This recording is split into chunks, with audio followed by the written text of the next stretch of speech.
যে বৈঠকের জন্য যাওয়ার কথা ছিল প্রথম থেকেই আমরা বলেছিলাম যে দ্বিপাক্ষিক একটা মিনিটস নিয়ে একটা আলোচনা হবে।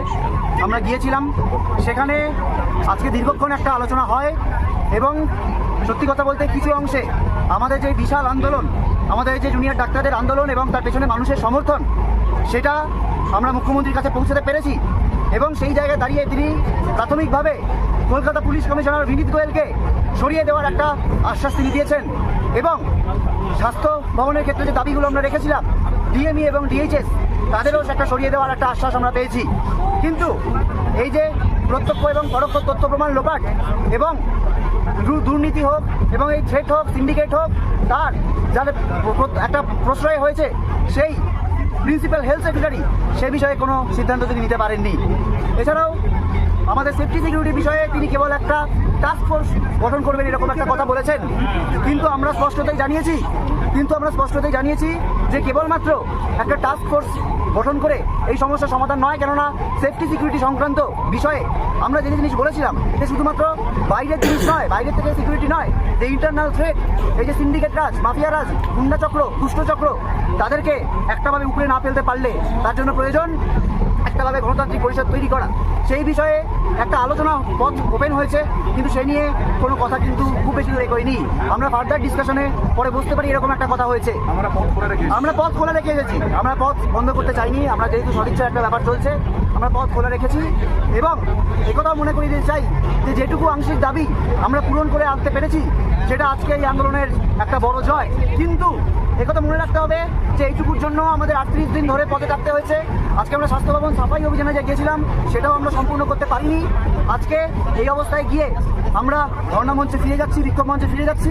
সেখানে গিয়ে সমস্ত কলেজের যে জুনিয়র ডাক্তার, যারা আন্দোলনরত জুনিয়র ডাক্তার এবং যারা সাধারণ মানুষ আমাদের পাশে রয়েছেন, তাদের সাথে একটা আলোচনা করে তারপর আমরা, এবং অবশ্যই আমাদের নজর থাকবে আগামীকালে সুপ্রিম কোর্টের শুনানির ওপর। এবং অবশ্যই যে কিছু আলোচনা হয়েছে, সেই আলোচনা যতক্ষণ না বাস্তবায়িত হচ্ছে, সেই বাস্তবায়নের ওপরেও আমাদের নজর থাকবে যে কতক্ষণে, কতদিনে এই বিষয়টির একটা বাস্তবায়ন হয়, সেদিকেও আমরা তাকিয়ে রয়েছি। বলো, আজকে মাননীয় মুখ্যমন্ত্রীর সাথে ওয়েস্ট বেঙ্গল জুনিয়র ডক্টর ফ্রন্টের যে বৈঠক ছিল, নানান টালবাহানার পর এই বৈঠক সম্পন্ন হয়। আমরা এই বৈঠকে ওয়েস্ট বেঙ্গল জুনিয়র ডক্টর ফ্রন্টের রিপ্রেজেন্টেটিভ ছিলাম। এই জায়গা থেকে মাননীয় মুখ্যমন্ত্রী কিছু সুনির্দিষ্ট প্রশ্ন আমাদের কাছে রাখেন। 5 দফা দাবি নিয়ে আমরা ডিটেলস, আমাদের যে দাবি, কেন আমরা এই দাবি করছি, সেই দাবি নিয়ে বিস্তারিত আলোচনা করি।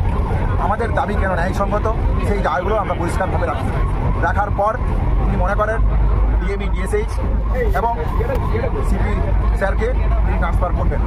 আমরা মনে করি তিনি যে এই মৌখিক প্রতিশ্রুতি দিয়েছেন, মিনিটসের মাধ্যমে যে প্রতিশ্রুতি দিয়েছেন, এই প্রতিশ্রুতি যদি বাস্তবায়িত হয় তাহলে আমরা হয়তো বলতে পারি আলোচনা কিছুটা সদার্থক।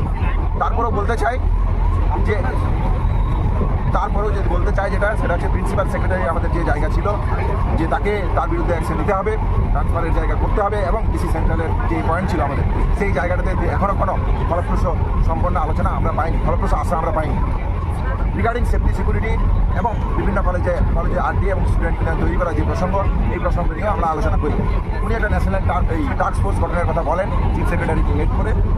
আমরা তাদের ডিসএগ্রি করলো, আমরা বলেছি এই নিয়ে আমরা আলোচনা করতে রাজি, যদি আমাদের সেফটি সিকিউরিটি মেজার সম্পর্কে যাবতীয় যা পদক্ষেপ, সেই পদক্ষেপ নিয়ে আমরা ডিটেলস ডিসকাশনে রাজি আছি। এই অবধি আজকের আলোচনা হয়েছে। বাকি ঘটনা মঞ্চ থেকে আমরা ডিটেলস ডিসকাশন আমরা করবো।